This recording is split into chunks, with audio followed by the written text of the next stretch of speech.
सभी देशवासियों को पितृ विसर्जन की बहुत बहुत बधाई एवं शुभकामनाएं।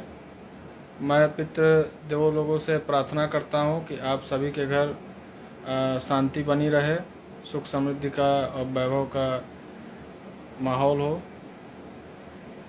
साथियों, आज मैं लाइव के माध्यम से पुनः आया हूं, इसलिए उद्देश्य केवल इतना है कि जो लड़ाई लड़ी जा रही है, जो महिला और जो लोग बैठे हुए हैं कौड़ी राम के मामले को लेकर के, जो दुकानें ध्वस्त की गई हैं 5 लोगों की, उसी विषय को लेकर के आप सभी के बीच पुनः आया हूं। विषय बहुत गंभीर है और आप सभी से मैं भी पूछना चाहता हूं, यदि उनकी मांग, मान लीजिए मैं 1 मिनट के लिए मानता हूं गलत है, ठीक, और मेरी जो डिमांड है सरकार से वो भी गलत है, तो आप क्यों इतना डरे हुए हैं?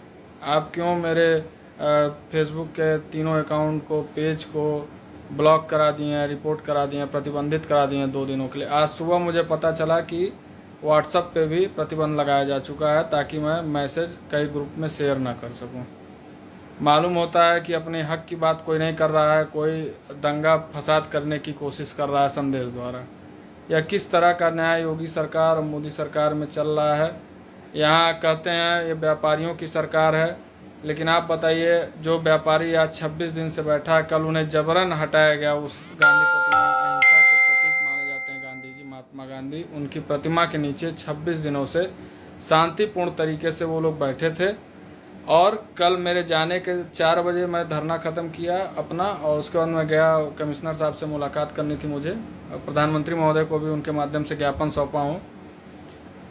वहाँ से जो गया, तुरंत मेरे पास फ़ोन आता है, मैं मगहर चला गया था कि भैया मुझे हटा दिया गया है एसडीएम बांसगांव द्वारा और सीओ कोतवाली, वहाँ के इंस्पेक्टर और स्थानीय पुलिस के दम पे, पुलिसिया बल पर उन्हें हटाया गया।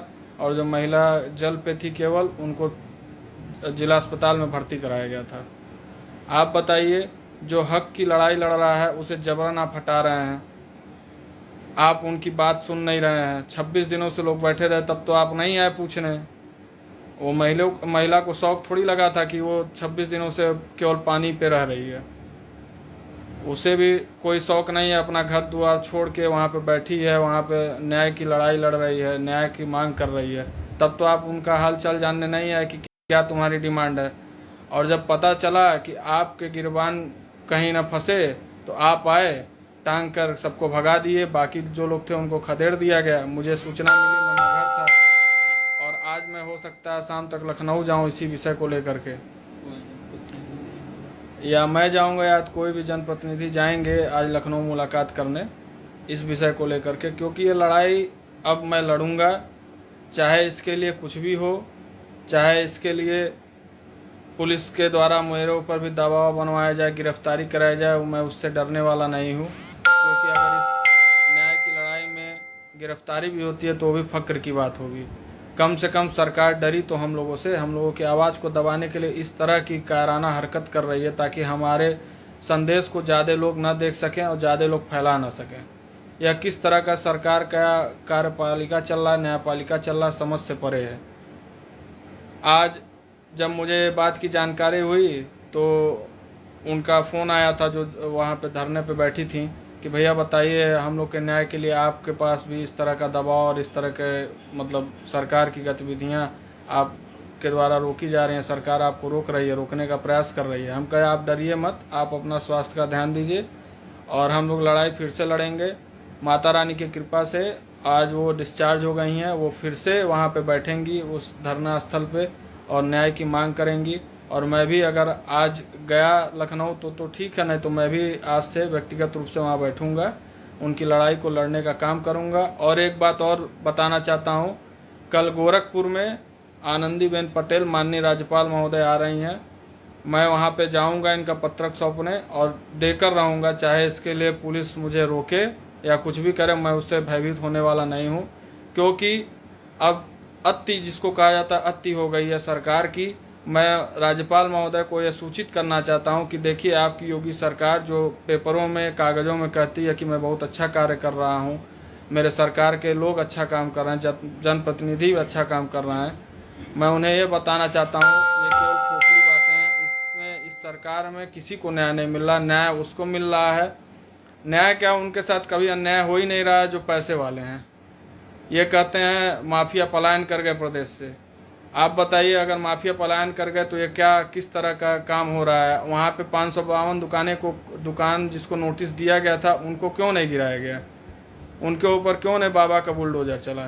केवल 5 दुकानों पे ही चलना था। क्या उनका दोष केवल इतना था कि वो उसमें मोची थे?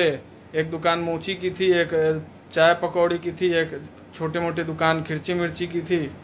या क्या इनका वही दोस्त था? यह सत्ता संरक्षण और माफिया संरक्षण से बाहर थे, इसलिए इनके दुकानों को ध्वस्त किया गया।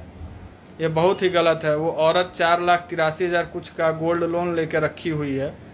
इसलिए कोई भी आदमी एक सोचता है कि मैं अपने दुकान को, व्यवसाय को बढ़ाऊंगा, उसके माध्यम से ही उस किस्त की भरपाई करूंगा। लेकिन आज उनका भी दुकान तोड़ दिया गया। अब वो बताइए 4,83,000 की भरपाई कौन करने आएगा? सरकार करेगी भरपाई। मांग तो मान नहीं रही है, पूछने तो आ नहीं रही आप जिंदा हैं कि मर गई, और केवल पुलिस के दम पर उनको हटवा दिया गया। इसी तरह की तो न्यायपालिका चल रही है। जो लोकतंत्र में हमें अधिकार दिया गया है बोलने का, अपनी मांग को उठाने का, भाजपा सरकार में वो भी अधिकार छीन लिया गया है सभी लोगों से। केवल इनके पार्टी के लोग, इनके अपने नुमाइंदे ही चल सकते हैं, अपनी आवाज़ को उठा सकते हैं। बाकी कोई कुछ कह नहीं सकता है, किसी की हिम्मत नहीं है। छोटी सी बात है ये, कोई बहुत बड़ी बात नहीं है कि हाँ अगर मेरी मांग आपको जायज़ लगती तो आप मानिए, नहीं तो आप कुछ तो फीडबैक दीजिए। ये क्या होता है कि आप संदेश भेजने के जो तमाम तरीके हैं उनको भी आप बाधित कर दीजिए ताकि हमारी आवाज़ को दबाया जा सके। ये तो सरासर नाइंसाफ़ी। उसका मतलब मैं यही समझूं कि हम लोग की मांग सही है, आप गलत हैं। चलिए आप ब्लॉक करते रहिए, प्रतिबंध लगाते रहिए, हम तो अपनी लड़ाई लड़ते रहेंगे, चाहे इसके लिए कुछ भी हो। यही सब बात कहना था साथियों। आप सब अपना सहयोग समर्थन दीजिए, गरीब परिवार को न्याय दिला सकूं, यही सब के विषय को लेकर के आप सभी के बीच आया था। जय हिंद, जय भारत।